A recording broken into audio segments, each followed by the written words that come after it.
My name is Pat Tidwell. I started teaching at Newnan in 1971 when we were actually in two buildings, and I retired the first time in 2002, came back and taught part-time 4 more years, so from 71 to 2006. Okay. How did you become a teacher in high school? I was a senior at Troy State. It was Troy State College at that time in Troy, Alabama, and the advising office put up a little blurb that Coweta County was looking for teachers. And my friends and I got out our map and found out that Newnan was close to Atlanta. And we said, well, we wouldn't have to live in Atlanta, to put up with traffic and whatever. We'd, be in a small town, but we'd be close enough to go in and do whatever we wanted to do. So 7 of us came up here, and they rode us around in a Georgia State Patrol car and showed us, the various schools. And of the 7 that came, 5 of us signed contracts. And I had 4 roommates. There were 4 of us who lived in a 2-bedroom, 1-bath apartment. What was the most challenging aspect of your job? Most challenging aspect? Staying ahead of my kids. My students are what kept me on my toes, made my brain work, and they challenged me every day to be more aware of my subject and to study and be better. What part of your job did you enjoy the most? The students. The students. That's why I wanted to be a teacher. I loved every minute of it, never wanted to be anything else. What do you think is the relationship between Newnan High School and the community, and how important is that relationship? Newnan has always been an integral part of the city of Newnan community, and the community supports Newnan High in a way that a lot of communities don't. They put thousands of dollars every year into scholarship programs for seniors. They support the sports teams in every way possible, and they have always been supportive of everything that Newnan High tried to do. In your opinion, what has always made Newnan High a special place to attend? The sense of community and tradition and heritage that's here. Like I said, the community's always been very supportive, and everyone was willing to give back to the school after their graduation, and there was always, just that support. And there was community among the students and teachers as well. We always looked after each other and supported each other. That was important. Do you recall any historical events occurring when you worked while at school? Sure. One of the ones I remember is the day the Challenger fell out of the sky.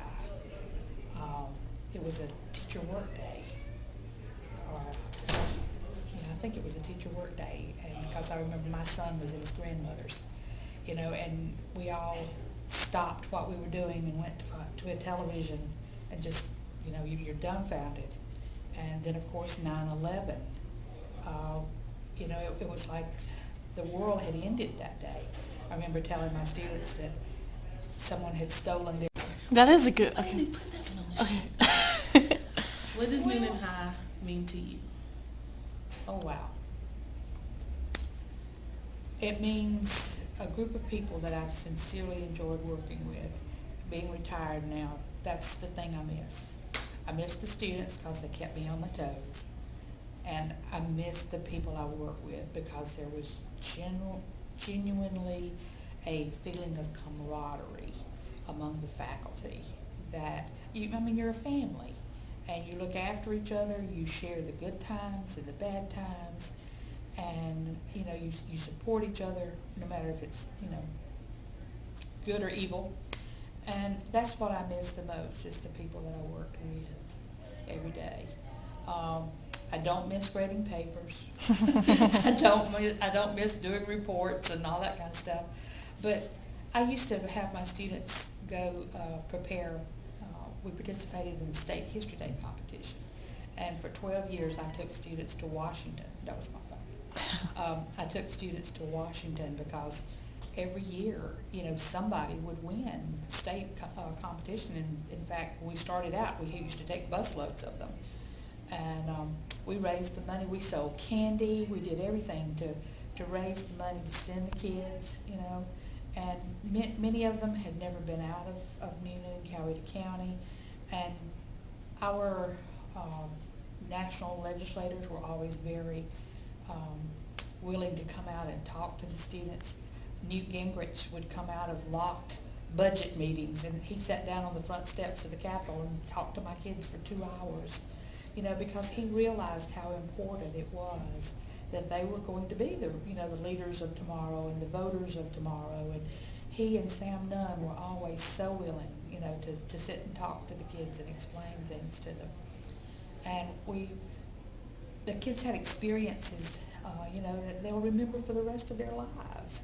And that's what it's all about. There were many days that my lesson plan went out the front door because there was something more important going on, either in the world or in the school building or, you know, in the community that the kids needed to talk about, you know. And that was one of the rules in my classroom, was that there were no sacred cows. There was nothing that we couldn't talk about, you know, as long as it stayed inside that classroom. But the idea that you've touched the lives of young people, you know, that every once in a while I'll be walking down the street in Newnan or at the grocery store, or somebody will say, "Miss Tidwell, do you remember me?" And of course they've changed, you know, whatever.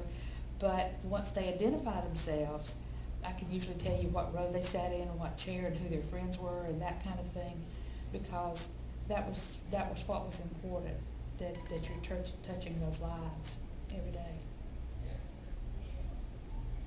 It's good for a crowd.